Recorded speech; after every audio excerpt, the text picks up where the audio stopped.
Hello, welcome to Nursing with Professor B. In this video, I discuss how to get your first NP job. It took me 2 months to get my first job. I'm an inpatient person, so I already felt like getting this first job is taking forever. But I know people that it has taken them 3 months, 6 months, so do not get disheartened. If you want some easy breezy tips, then make sure you keep watching. Let's go!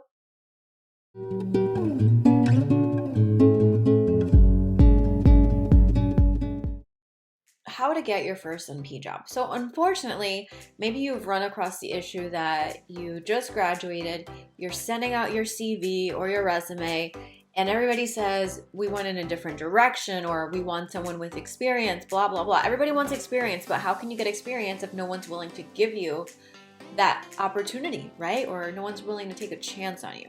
So let's dive in. The number one tip that I have for you is it's a numbers game. You just have to apply. It really is just like sales.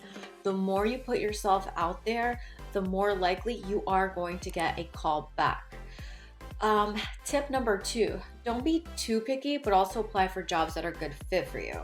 So you want to cast a wide net. You want to apply for a lot of positions, but do not apply for positions that you know in your heart of hearts that you could not last for a week.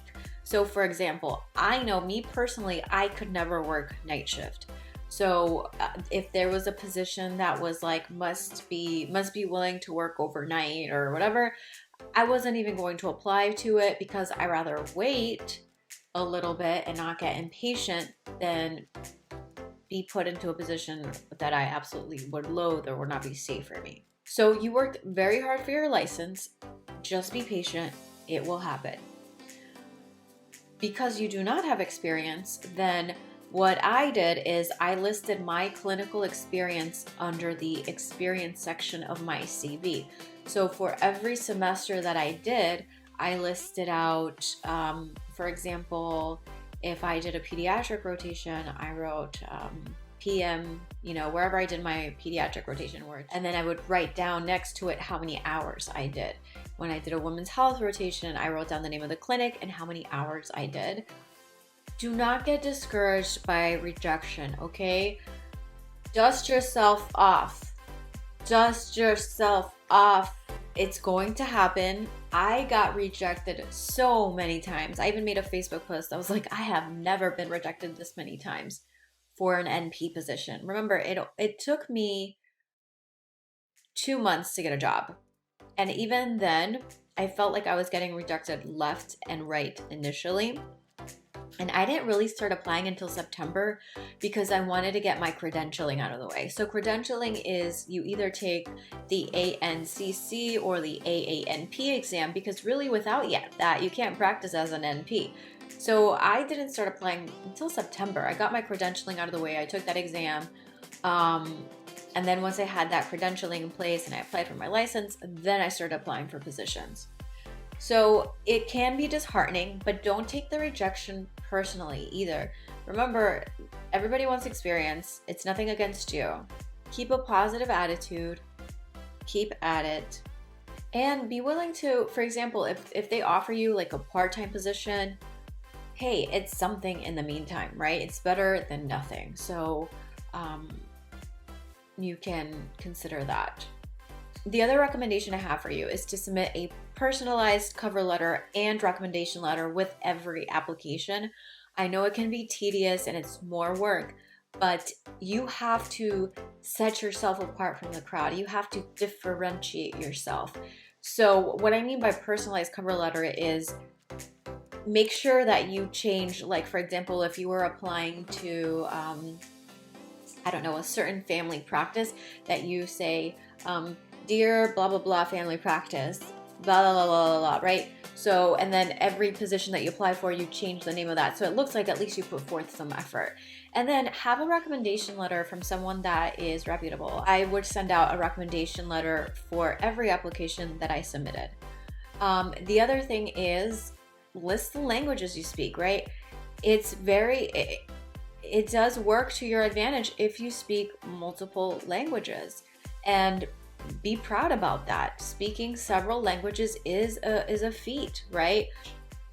So list the languages you speak, right? I speak fluent Spanish. Spanish is actually my first language. So um, I put down Spanish and English and apply on multiple job sites. My next slide will have my top recommendations for you.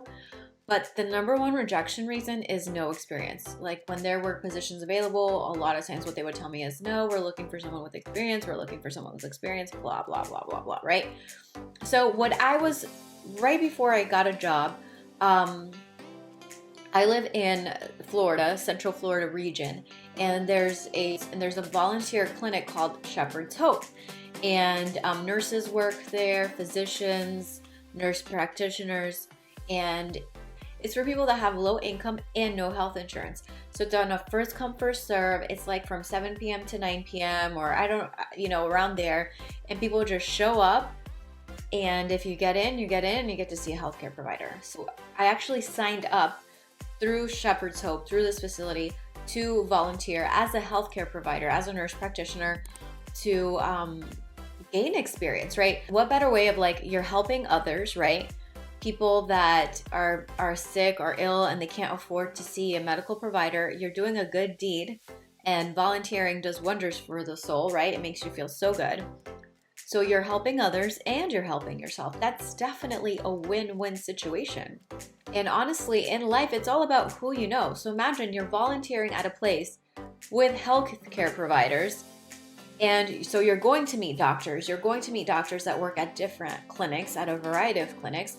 One of them is bound to have an opening in their office. So you can gain experience through volunteering. You can list your volunteer experience as experience. That way, when they're looking, and let's say you've been volunteering there for however many months, 2-3 months, hey, you have experience, right? And you are learning as well. So these are my top recommendations for job sites. Glassdoor.com, Indeed.com, ZipRecruiter, LinkedIn.